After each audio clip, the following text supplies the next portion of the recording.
event. Also tonight, we'll go one-on-one with the heavyweight champion of the world, Buster Douglas, as he trains in Las Vegas for his fight coming up October 25th against Evander Holyfield. Tonight, George Foreman will be meeting up with Terry Anderson. Big George now waiting for the dust to clear with the matchup between the heavyweight champ, Buster Douglas, and Evander Holyfield coming in Las Vegas on October 25th. Just a month away for the champion of the world making his first defense. It's been 7 months since he shocked Mike Tyson and won the championship. He is now working out in Vegas and sat down one-on-one with Michael Marley. I'm James Buster Douglas. I'm the heavyweight champion because I knocked out Mike Tyson. Oh, what an uppercut from Douglas. Tyson's in deep trouble. Evander Holyfield thinks it was luck. He thinks he's the next champion. He's right about one thing. He's next. How about the negative side of being heavyweight champion? What's the downside of it? The pressure or the Well, I'll tell you the truth, man. It's not really a downside. I'm not even gonna knock it, because I think it's the best thing in the world. You know, it's a blessing. I feel in my heart that it's just a A1 position. You know, I wouldn't want to change this seat, with anyone.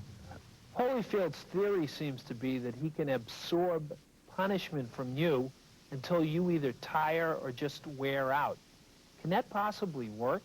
I think that's, I often, reflect on that, and I say, well, that's a losing battle, to think that you can just be in the best shape of your life to where you can just endure excruciating pain, suffering, it's just far-fetched. Once the bell rings, when you start popping leather, I think he'll get a different perspective of it all. And then as the rounds, the bell keeps, and I keep, I think he'll be, I don't think it's gonna work, fellas. Better pack it in, man. You talk about possibly giving him a title shot the next guy around after Evander. Yeah, I want to be George's worst nightmare. Just like the man before me up in Zaire. George, man, this is George's second time around. And when he was in his prime, he was in the top of the world. He was the heavyweight champion of the world.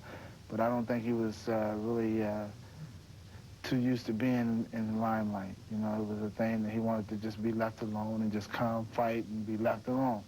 But now, he's his second time around. Sure, he's a lot older, a lot bigger, but he's a different man. If I had my way, which I think I do, I would choose to fight George next. But no, I'm content. I'm in, I think everybody in the camp, despite the things that have been written, are happy, because to be honest, you have to be. I mean, I'm the heavyweight champion of the world.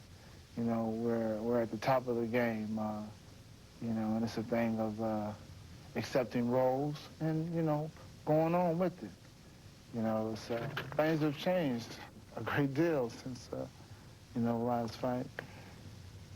So I'm happy, and I think the people that are close to me are happy. Heavyweight champions are like United States presidents. They often grow in stature while in office. Lately, the focus has been on Buster Douglas's waistline. But what's on his mind may be far more important. From Las Vegas, this is Michael Marley reporting for the USA Network. A month away from the fight, and Sean, you have a very definitive feel about this matchup of Douglas versus Holyfield. Well, I believe that Evander Holyfield is a wonderful fighter, but I think he's going to realize in this fight how really big Buster Douglas is. And 90% of the time in boxing, a big, wonderful fighter will beat a little wonderful fighter, and I think that's what's going to happen in this fight. Much interest, of course, on that fight. No one more interested than the guy we'll be seeing shortly in George Foreman. And George quoted here in the English press, taking his shots already at at Buster Douglas, calling him the chairman of the board, B-O-R-E-D, saying that they should sell Buster Douglas's picture to the medical profession as a cure to insomnia. So you know George now is thinking about Buster Douglas taking some shots at him. And that's not the only place that he's thinking of Buster Douglas. That is why now he's fighting people like Terry Anderson, who is 6'3". That's why he's fighting the Ken Lacusta, 6'2½". He's trying to get the range. Remember all the cruiserweights that he was fighting had ballooned up to the heavyweight? He was trying to keep the range of Mike Tyson in mind. Now he's realigned his thinking, and he's trying to keep Buster Douglas in line. And George not getting any younger. At this point, no deals have been struck with either Douglas or Holyfield. Well, nothing's actually been made yet. They have had some negotiations about some fights with the winner of the Evander Holyfield-Douglas fight, but they're talking about having those fights next year. Next year, George Foreman will be then 43. His age keeps getting older and older, as we all